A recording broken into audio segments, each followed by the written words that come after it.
오늘 1장 사랑의 탐구에서 사랑의 기초 할 차례인데 우리 지난 시간에 성인의 착 여기 검사까지 했었죠. 여기 지금 제가 올려놓은 이 사랑의 탐구 사랑의 기초 자료에서 지금 13페이지 보시면은 성인의 착에 대해서 설명이 나와 있거든요. 이걸 먼저 설명을 드리고 처음부터 다시 시작을 할게요. 일단 지난 시간에 여러분들이 이제 평가 도구 보시고 체크를 하셨죠. 네. 그래서 지금 이제 4가지 유형 중에 이제 하나로 정해지셨을 텐데, 이 이제 성인의 착 유형은 기준이 2가지에 의해서 나뉘어지는 거예요. 먼저 이제 자기 모델, 자기에 대한 이미지가 긍정인지 부정인지, 또 타인 모델, 타인에 대한 이미지가 긍정인지 부정인지에 따라 가지고 4가지 이제 유형으로 나뉜 건데, 자기 모델이라고 하는 건 이제 나 자신에 대해서 긍정적으로 생각하는 거예요. 나는 되게 괜찮고 매력 있고, 그래서 다른 사람들이 나한테 막 관심 갖고 호감 갖는 거는 되게 당연한 일이고, 나는 굉장히 가치로운 사람이다 라고 생각하는 거는 자기 모델이 긍정적인 모습인 거죠. 반대로 생각하는 건 부정적인 거예요. 아무도 나한테 뭐 관심을 줄 리 없고, 나는 뭐 사랑받을 만한, 주목을 받을 만한 그럴 가치가 있는 사람도 아니야, 이렇게 생각하는 거는 자신에 대한 이미지, 자기 모델이 부정인 거를 얘기해요. 그리고 타인 모델도 다른 사람에 대해서, 다른 사람은 내가 무언가 공경에 처하거나 도움을 필요로 할 때 이 사람들은 나를 마땅히 도와줄 좋은 사람, 이렇게 생각하는 거는 타인에 대한 모델이 긍정인 거고, 반대로 타인 모델이 부정인 거는 저 사람 못 믿을 사람, 내가 어려움에 처하면은 나를 오히려 더 궁지에 더 몰아넣지, 나를 절대 도와줄 사람이 아니야, 믿을 만한 사람이 아니야 라고 생각하는 거는 타인 모델이 부정적으로 형성이 된 사람들이에요.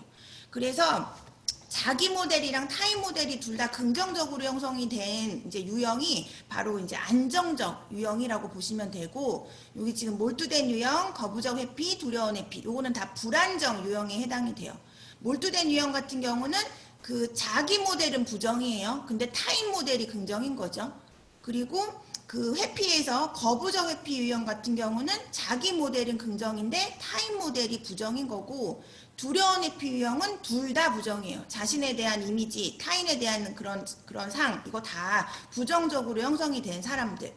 그러면 이제 왜 이렇게 자신에 대한 모델이 긍정일 수 있고 부정일 수 있고, 타인에 대한 모델이 긍정일 수 있고 부정일 수 있는지를 이제 설명을 드리면, 우리가 영아기 때에 이제 애착이 형성이 되는데, 영아 때 이제 돌보는 주된 양육자는 대부분은 어머니가 되겠죠. 그래서 보통 이제 애착을 설명할 때 영아하고 이제 엄마하고 형성되는 정서적인 친밀한 유대감이라고 이제 설명을 해요.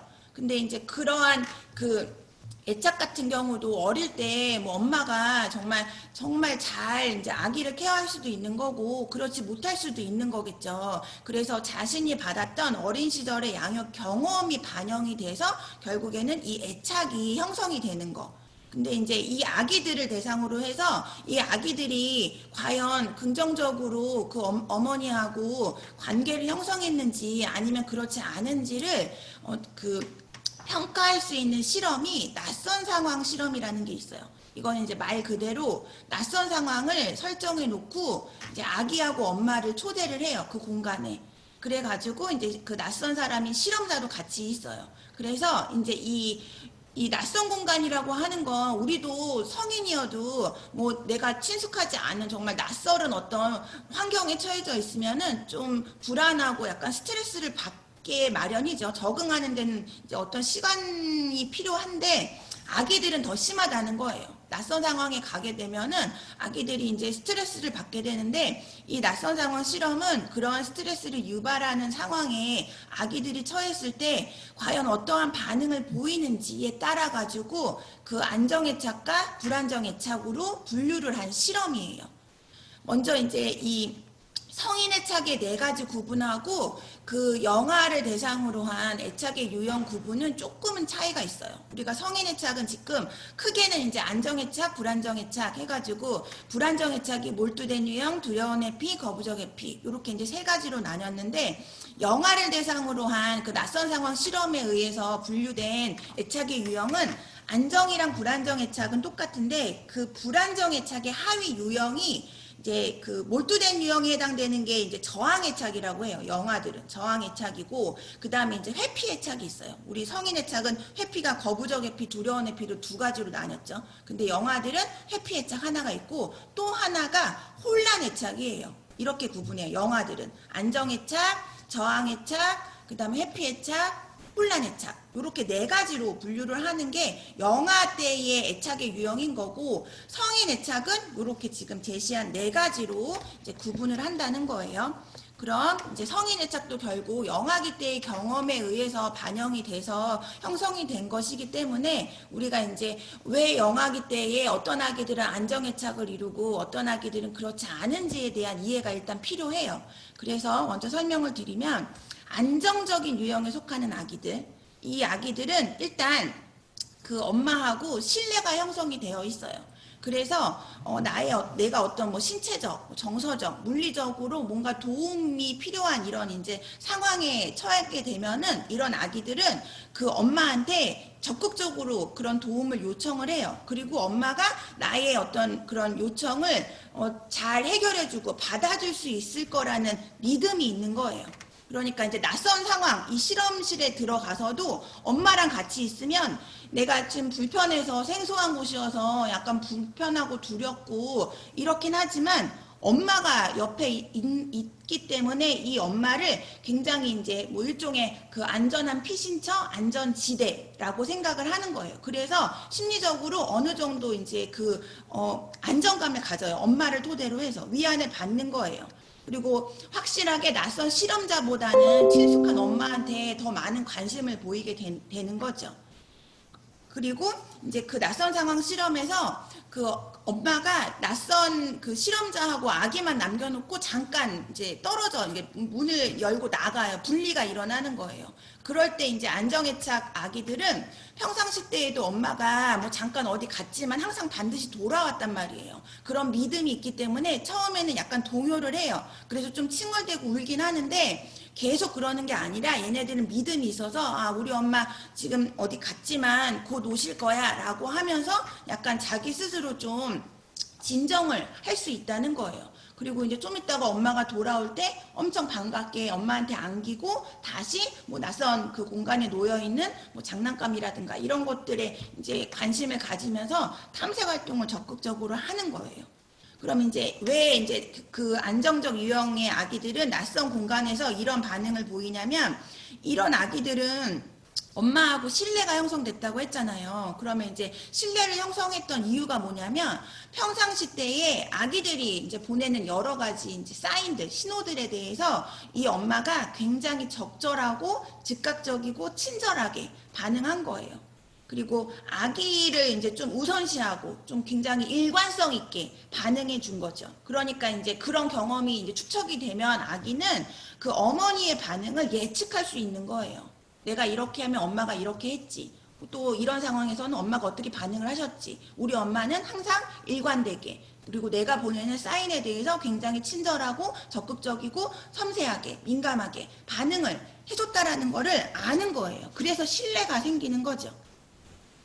그래서 이제 이런 어렸을 당시에 영아기에 이런 식의 이제 어머니한테 양육을 받은 사람들은 이제 나중에 성장을 했었을 때에 그 연인 관계를 이제 형성하잖아요. 이런 사람들은 우리가 인간관계 형성하다 보면은 뭐 이렇게 쿵짝이 잘 맞을 수도 있지만 의견이 이제 그 충돌이 될 수도 있어요. 근데 안정적 유형의 사람들은 그렇게 서로 의견이 다르거나 뭐 나를 약간 언짢게 하거나 뭐 서로 간에 어떤 갈등이라든가 문제가 이렇게 발생이 된다 하더라도 그 연인을 바라보는 관점이 굉장히 통합적이에요. 아, 지금은 감정이 나쁘니까, 아, 얘 이런 면이 있었네?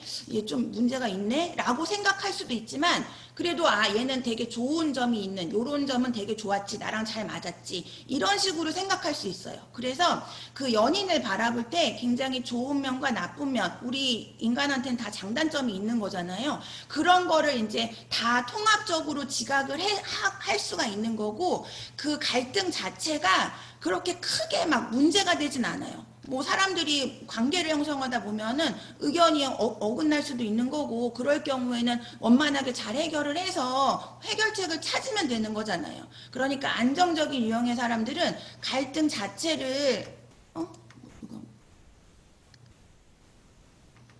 유민? 네, 이제 이따가 볼게요. 네. 그 갈등 자체가 문제가 아니라 갈등으로 인해서 우리의 뭐 관계의 지속성이라든가 안정감을 막 뒤흔들 만한 그런 위협적인 사건으로 그 인지를 하지 않는다는 거예요. 그렇게 받아들이지 않는다는 거예요. 그러니까 이제 이런 사람들은 갈등이 유발이 돼도 상대하고 적극적으로 이제 대화를 나누면서 우리가 이거를 해결할 수 있다라고 생각을 하면서 접근을 하겠죠. 그러니까 그런 상황을 그렇게 위협적으로 느끼진 않는다는 거예요. 그럼 이제 이런 사람들은 어렸을 때에 이렇게 일관되고 즉각적이고 굉장히 민감하고 섬세한 어머니로 양육을 받은 거라고 했잖아요. 그러면 이제 그런 과정에서 또 어떠한 이제 영향을 받은 거냐면 그 지속적으로 엄마가 아기가 뭐 웃을 때도 있지만 때로는 막 칭얼대거나 짜증을 낼 때도 있을 거 아니에요, 아기들이. 근데 그런 것들을 그 충분히 양육자가 수용해 준 거예요. 그리고 뭐 적절하게 이제 어느 정도 이제 크게 되면은 뭐 대화를 통해서 뭐 불쾌한 상황, 어떤 이제 부정적인 어떤 감정이 유발되는 이런 상황에서 엄마가 막 그 감정을 뭐 울면은 너 울지 마, 막 이런 게 아니라 네가 왜 지금 울고 있을까? 어떤 것들이 지금 마음이 좀 언짢은가? 이런 식으로 잘 대화를 통해서 그 아이의 감정을 잘 수용해주고 잘 조절해 줄 수 있는, 스스로 조절할 수 있는 그런 자극, 반응들, 기회를 많이 준 거예요. 그러니까 안정적인 유형의 사람들은 자기 정서를 잘 조절할 줄도 알아요. 그래서 뭐 감정이 막 자기도 억누르지 못하고 폭발을 하거나 아니면 아예 막 이렇게 회피하는 사람들도 있단 말이에요. 그런 반응을 보이지 않는 거예요. 그러니까 자기 조절을, 이렇게 갈등이 유발돼도 자기 감정 조절을 잘 할 수 있는 사람이기 때문에 좀 침착함을 유지하면서 접근을 해서 우리가 이제 이 갈등을 잘 원만히 해결해 나가자라는 식으로 이제 상호작용을 한다는 거죠. 그러니까 당연히 이제 이성관계 형성할 때에도 굉장히 원만하게 친밀한 그런 그 관계로 발전시킬 수가 있는 거죠. 우리가 그냥 뭐 맨날 좋다고 해서 그 사람하고 관계가 깊어지는 게 아니에요. 그러니까 비 온 뒤에 뭐 땅이 굳는다 이런 얘기 있죠. 어느 정도 싸웠을 때 이거를 어떻게 해결해 가고 한번 뭐 약간 그 관계가 조금 지금 약간 삐걱대 가지고 조금 위태로워. 근데 뭐 헤어질까라고도 생각해 봤지만 그래도 하루 동안 뭐 며칠 동안 연락을 안 해보니 되게 마음도 허전하고 그냥 같이 있을 때는 몰랐는데 이렇게 떨어져 있다 보니까 이 사람 되게 소중했구나, 이거를 또 느낄 수 있는 기회가 된단 말이에요. 우리가 이성 간의 어떤 그 다툼이 유발됐을 때. 그러면 그런 것들을 느끼고 적극적으로 갈등을 해결하고 화해를 하고 이러면 그 관계가 더 막 끈끈해질 거 아니에요. 근데 이제 안정애착들은 그런 것으로 갈등을 하나의 관계를 더 발전시킬 수 있는 기회로 삼을 수 있는 사람들이라는 거예요. 그래서 온전한 친밀한 관계를 형성할 수 있어요.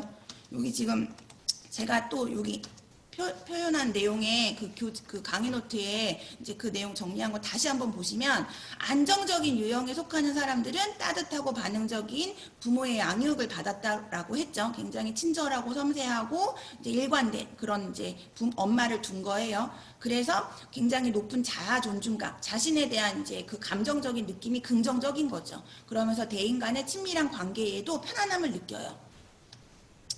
그게 이제 안정적 유형의 사람들이에요. 반면에 이제 몰두된 유형은 영아기 때의 애착 유형에서 저항 애착에 속하거든요. 이 이제 먼저 그 저항 애착 특성으로 설명을 드리면, 그 이제 이 저항애착 아들은 이제 양가 감정을 가졌다라고 얘기를 해요. 그러니까 양육자, 어머니한테 느끼는 감정이 두 가지예요. 불신과 신뢰. 엄마를 믿으면서도 불신하는 거예요. 근데 왜 이렇게 됐냐면, 이제 양육 경험이 약간 이제 수시로 양육자가 잘 바뀐 경우, 예를 들어서 엄마가 뭐 일을 하시거나 바빠가지고 엄마가 계속 지속적으로 아기를 돌본 게 아니라 뭐 몇 개월은 뭐 외할머니 댁, 몇 개월은 뭐 이모 댁, 이런 식으로 양육자가 많이 교체가 된 거예요. 그런 경우 아니면 관계가 갑자기 단절된 어떤 트라우마가 있는 거지. 어렸을 때 엄마랑 오랫동안 잘 있다가 갑자기 뭐 엄마하고의 뭐 약간 그 분리가 오랫동안 일어나서 예, 그러한 어떤 발달 과정 속에서 내가 엄마를 상실했다라는 그런 아픔이 있는 그런 경험이 있는 사람들. 그러니까 이제 이 어머니를 생각할 때 느끼는 감정이 믿으면서도 약간 불신. 언제 나를 이렇게 나하고 이렇게 분리가 되거나 나하고 떨어질지 모른다라는 그런 불안감이 있는 거예요. 그리고 이제 그 저항애착 아들 같은 경우는 뭐 엄마가 가까이 있거나 없거나 상관없이 항상 불안해요. 벌써 유치원 뭐 어린이집 가기 전부터 엄마랑 떨어진다라는 예측을 하게 되면은 불안에 떠는 그런 마음을 갖고 있어요. 그리고 이런 것들 이제 그리고 때로는 이제 엄마들이 뭐 이제 그 아기하고 잘 시간을 많이 못 보내주니까 좀 미안해가지고 아기하고 같이 있을 때에는 뭐 이제 뭐 고가의 뭐 선물을 주면서 이렇게 달래주거나 뭐 이런 선물 공세를 많이 하는 거예요. 그런 태도를 보이기도 해요.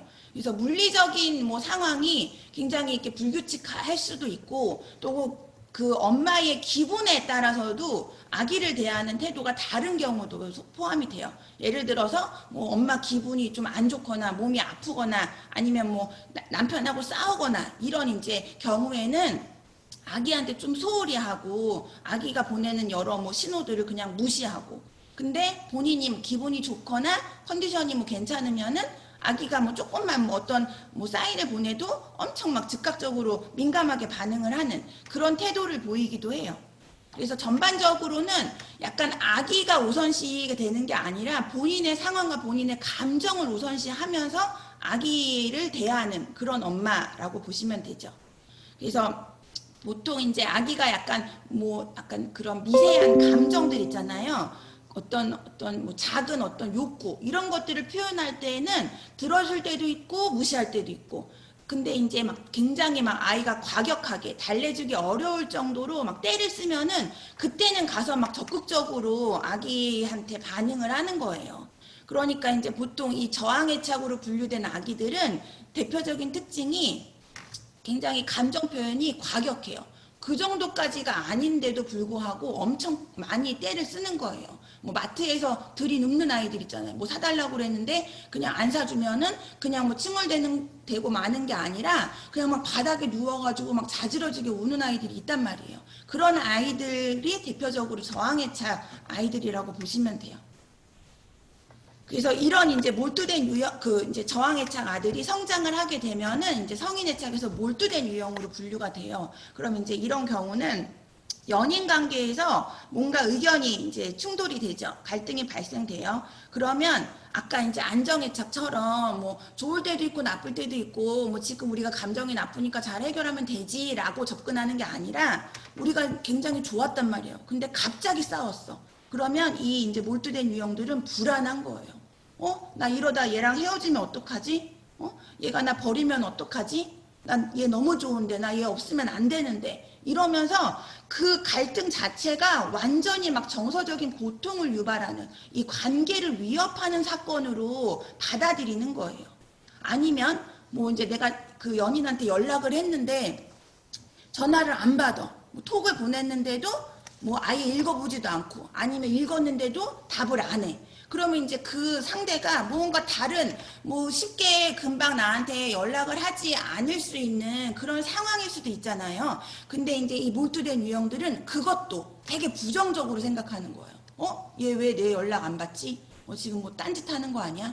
그리고 이제 톡 뭐 이런 반응 안 보이는 것도 얘 지금 나 모르게 뭐 다른 애 만나나? 이런 식으로 이제 그것도 굉장히 부정적으로 생각하는 거예요. 그래서 안절부절 못하는 거죠. 바로 연락을 뭐 이제 하거나 그 연락을 취하지 않고 이러면은 기껏 내가 지금 얘 되게 많이 좋아하는데 이러다가 우리 헤어지는 거 아니야? 나 얘한테 버림당하는 거 아니야? 이런 이제 엄청난 두려움을 느끼게 된다는 거예요.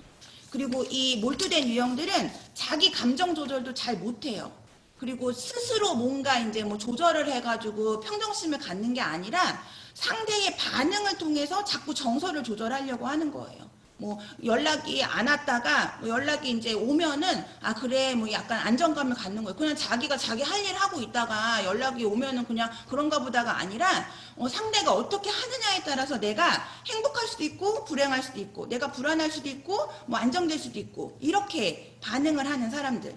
그래서 이제 몰두된 유형들은 보통 갈등이 제기가 되면은 이제 약간 극단적으로 행동을 하는데 아예 막 너 이렇게 연락 안 받아? 나 너 이러면 다시는 못 사겨. 뭐 이런 식으로 막 위협을 해가지고 그런 태도를 못 취하게 협박을 할 수도 있고요. 아니면 막 처절하게 매달려요, 상대한테. 제발 그러지 마. 뭐 제발 나 모르게 딴짓하면 안 돼. 나는 너가 그럴 때마다 너무 불안해. 나한테 항상 연락해주고 뭐 어디 가면 간다. 뭐 이런 이제 계속 매달리는 이런 행동을 하는 거예요. 그게 이제 몰두된 유형들의 반응, 특성이라고 보시면 돼요.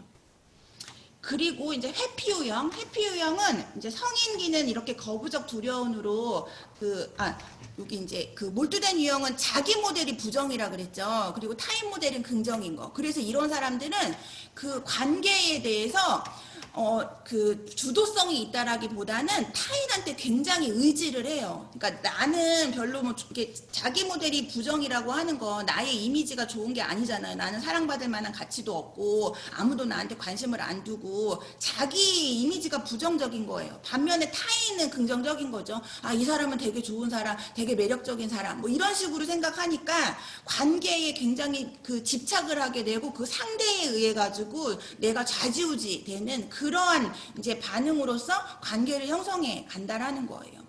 그리고 이제 회피는 사실 그 어렸을 때에 회피 유형으로 분류된 아기들은 이제 양육자한테 지속적이고 일방적으로 방치당한 거예요. 아기들이 막 사인을 보낼 때 엄마가 제대로 그 반응을 안 해준 거죠. 아기가 막 배고파서 우는데도 바로 우유를 준 게 아니라 그냥 한참 있다가 이제 우유를 뭐 겨우겨우 주고 기저귀에 실을 해서 너무 막 불쾌해서 막 울었는데 엄마가 기저귀 바로 안 갈아주고 진짜 막 나중에 기저귀에 뭐 실을 또 싸고 또 쓰고 막 이러고 나중에 막 정말 흠뻑 젖어가지고 뭐 그럴 지경에 이르렀을 때 겨우 한번 갈아주고 이런 이제 경우예요. 그래서 이런 이제 아기들은 낯선 공간에 가도요, 이 양육자한테 신뢰가 없기 때문에 그 이제 뭐 이제 어렸을 때 내가 아무리 뭐 울고 어떤 신호를 보내도 제대로 케어를 받지를 못한 거잖아요. 그러면 그런 경험이 누적이 되면 얘네들은 어떻게 학습이 되냐면 내가 울어봤자 소용이 없다라고 생각하는 거예요. 그래서 낯선 공간에 갔을 때에도 굉장히 지금 심리적으로 불편하고 두려운데 그거를 표현을 안 해요. 그냥 자기 혼자 꾹꾹 누르는 거예요. 그래서 언뜻 보면은 안정애착 아들처럼 얘 그래도 잘 여기서 잘 있네, 잘 노네 이렇게 생각할 수도 있지만 그 안정애착 아들하고 차이는 뭐냐면 우리가 이제 스트레스를 받으면은 분비되는 호르몬 중에 코르티솔이라는 호르몬이 있는데 이제 이 측정을 해보잖아요. 그러면 이제 안정애착 아들은 정상 수치로 나오고 그 회피애착으로 분류된 아이들은 그 코르티솔 지수가 비정상적으로 이제 굉장히 높게 나와요. 근데 다만 표현을 안 하는 거. 근데 왜 표현을 안 하냐? 한 번도 제대로 케어를 받아본 적이 없는 거예요. 자기 욕구가 충족이 되거나 엄마가 내가 어떤 표현을 했을 때 그거를 적극적으로 수용해 주거나 나를 돌본 그런 경험이 없기 때문에 내가 아무리 표현을 해도 소용이 없다라고 생각해서 그냥 참는 거. 근데 이제 참아도 두려운 거는 두려운 거죠. 굉장히 불편하고. 그러니까 이제 스트레스를 본인이 느끼니까는 그 코르티솔 지수가 비정상적으로 나오게 된다라는 거죠. 그래서 이런 아기들은 낯선 공간에서도 뭐 딱히 낯선 실험자하고 친숙한 엄마하고 별반 다르게 반응하지도 않고요. 뭐 엄마가 나가도 크게 동요가 없어요. 돌아와도 뭐 반갑게 안기고 이런 거 없고요. 그래서 이런 이제 아기들 같은 경우는 결국 감정적으로 굉장히 방치당하고 아예 막 이제 울면은 정말 울지 말라고 억압을 당한 거예요. 자신의 감정이 제대로 수용되거나 뭐 이해를 받거나 이런 경험이 없는, 그래서 자기 표현을 안 하는 거죠. 그래서 회피 유형들은 거부적이든 두려움이든 이제 성장을 했을 때 공통적으로 나타나는 특성은 그 자기 노출을 잘 안 해요. 그러니까 이제 우리가 보통 어떤 사람이랑 이렇게 친밀해지려면 그런 과정 속에서 불가피한 요소가 뭐냐면 자기 개방을 해요. 자기 노출이 일어나야 된다는 거예요. 자기 노출이라고 하는 건 자기 속내를 드러내야 된다는 거죠.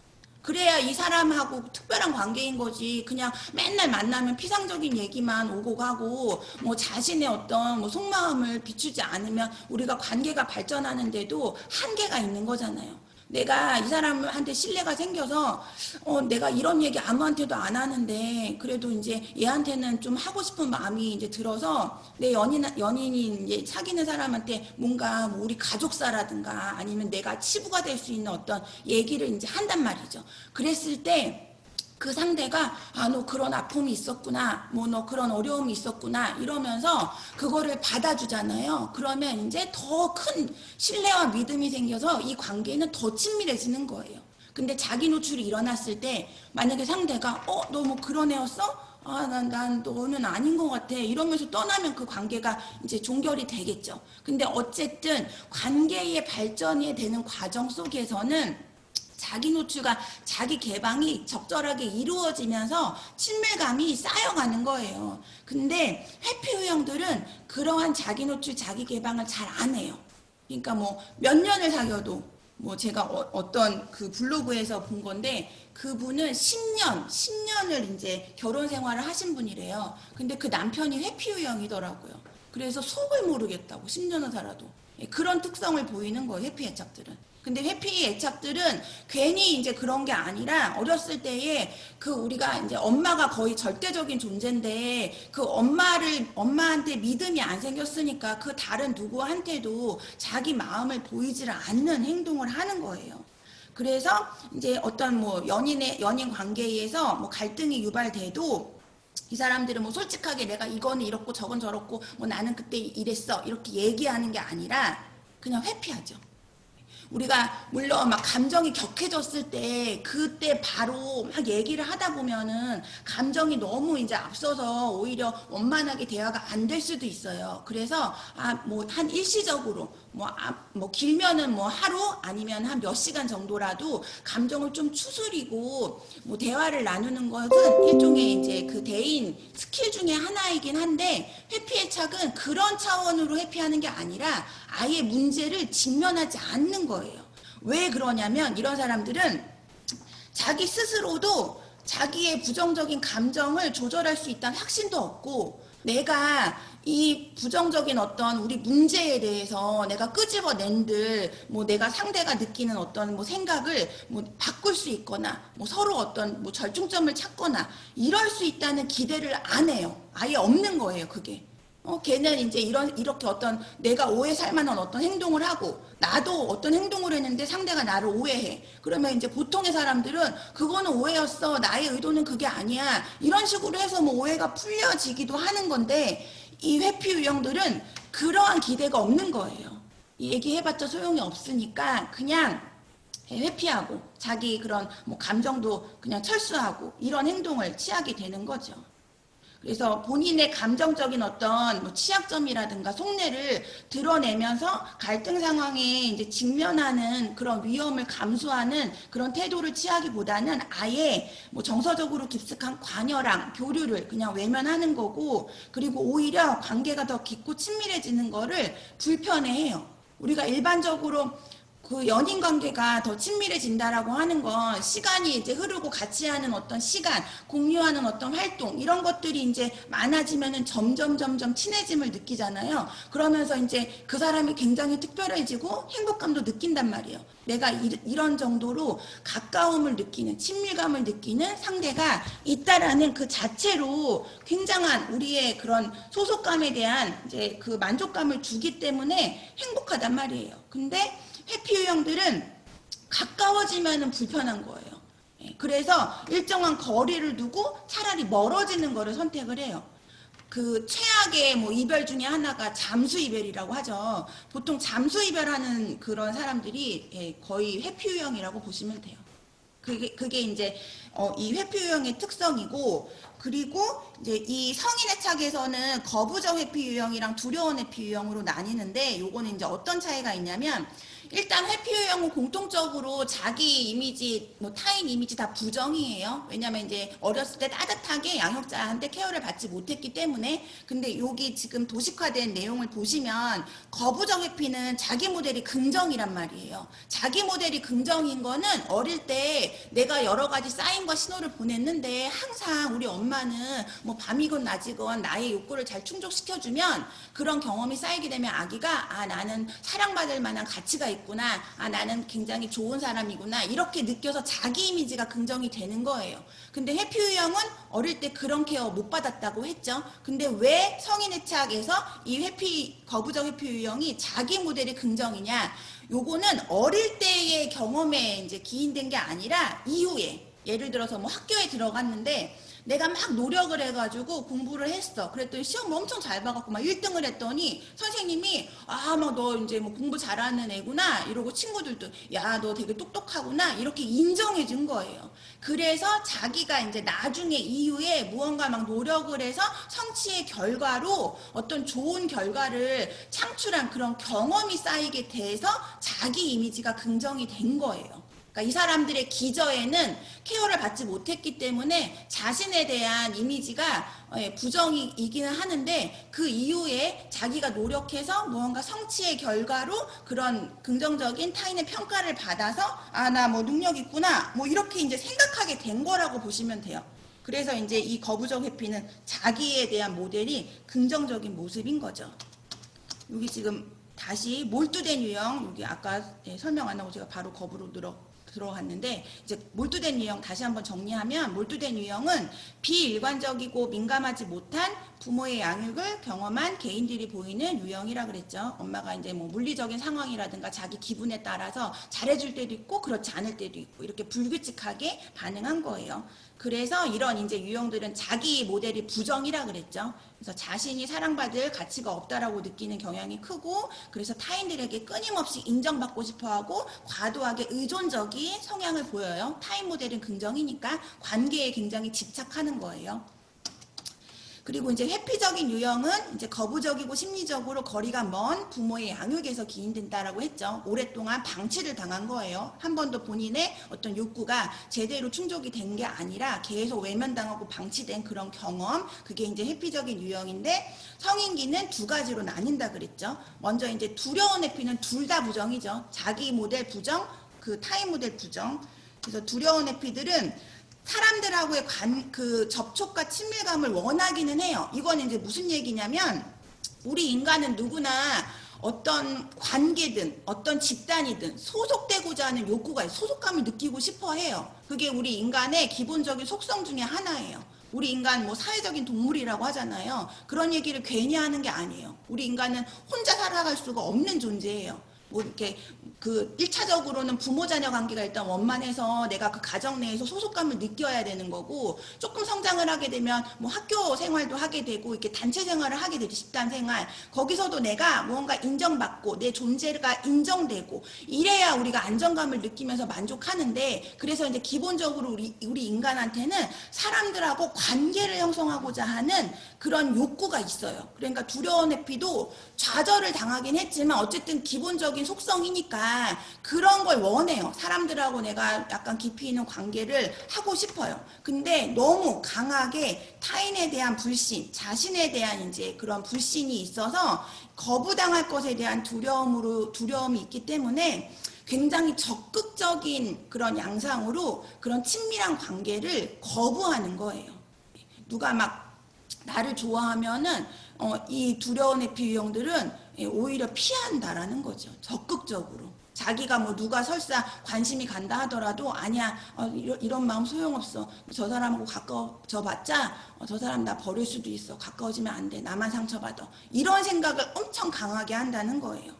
그래서 자신이 사랑받을 가치가 없다라고 느끼고 타인들 역시 자신을 돌보거나 지지하지 않는다라고 생각해요. 그래서 두려운 회피 유형들은 굉장히 적극적인 태도로 그 친밀한 관계를 밀어내는 그런 유형들이라고 보시면 돼요.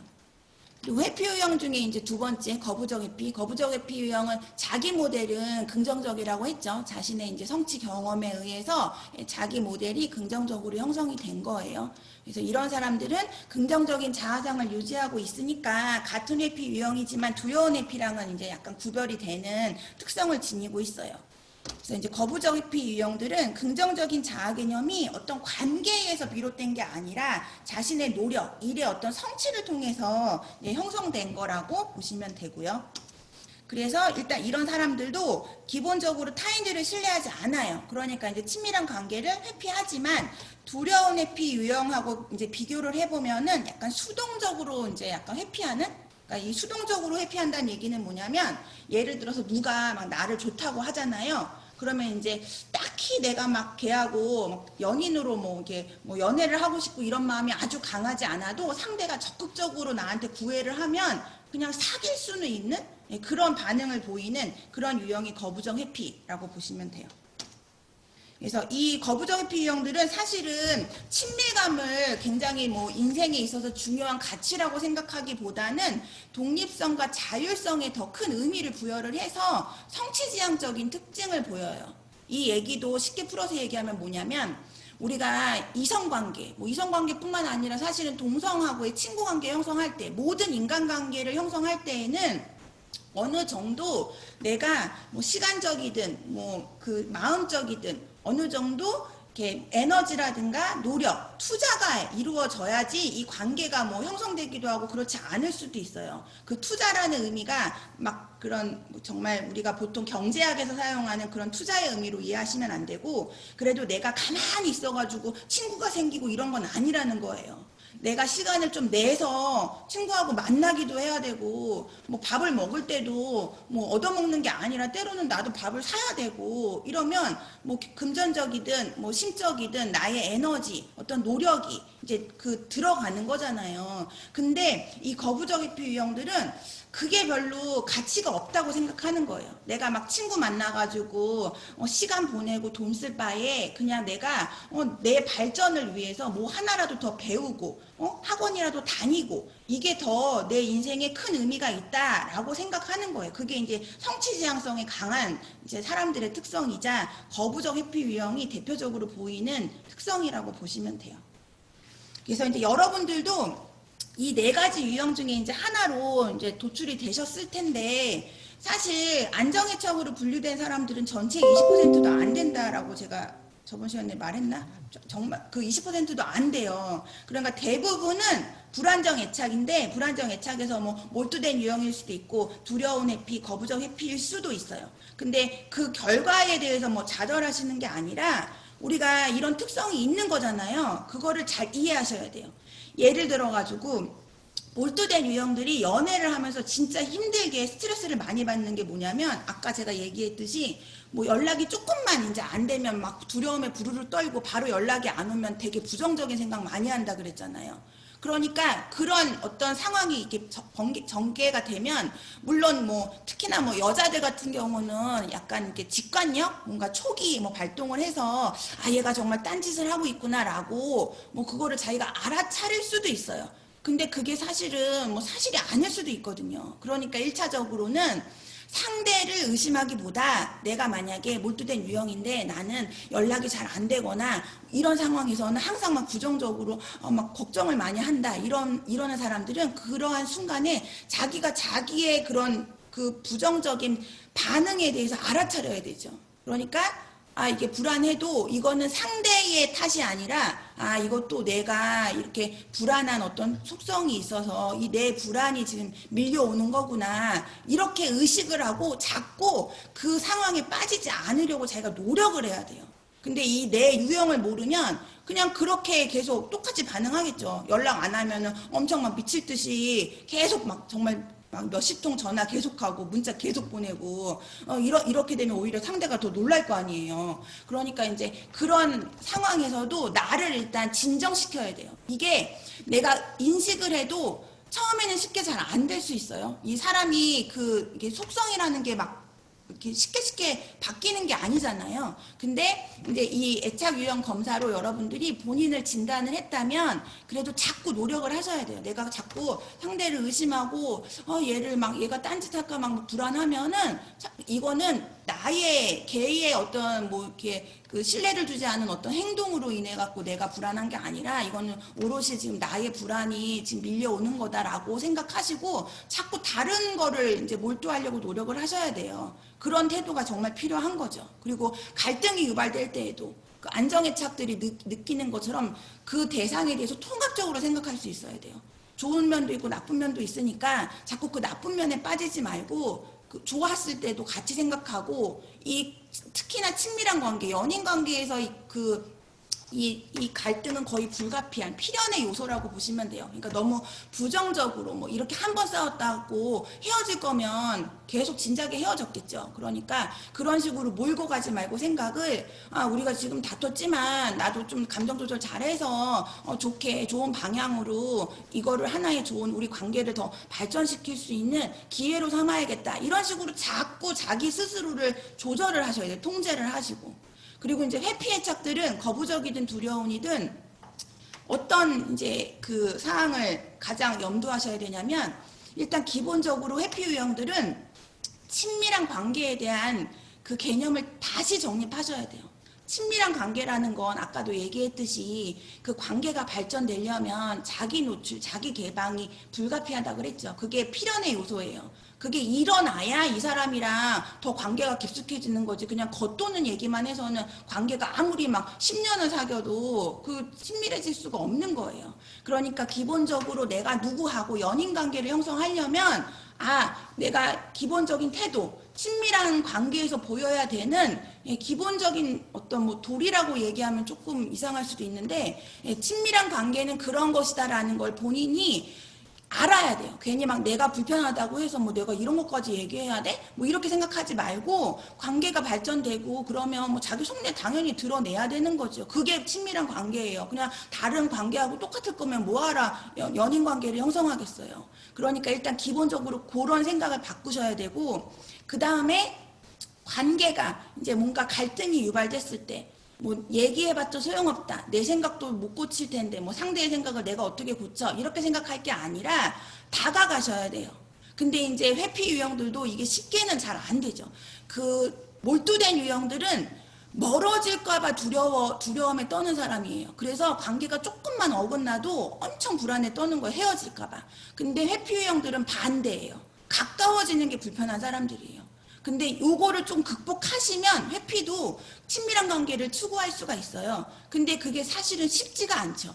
보통 이제 안정애착이랑 몰두된 유형이 커플이 되거나 안정애착이랑 회피 유형이 커플이 되면 괜찮아요. 왜냐면 안정애착들이 이 몰두된 유형이랑 회피된 유형들이 보이는 그런 약간 관계상의 이상함을 커버할 수가 있어요. 이 사람들은 안정적인 특성을 갖고 있어서. 근데 되게 아이러니하게 우리가 그 현실에서는 어떤 조합이 가장 많이 일어나냐면 몰두된 유형이랑 회피랑 눈이 맞아요. 이게 서로 끌림이 있는 거예요. 이게 거의 그 관계에 있어서는 정반대적인 방향을 지향하는 사람들이에요. 몰두된 유형은 완벽한 정서적 친밀감을 추구를 해서 조금이라도 소홀하면 안 돼요. 그리고 조금이라도 문제가 생기면 엄청 두려움에 떨어요.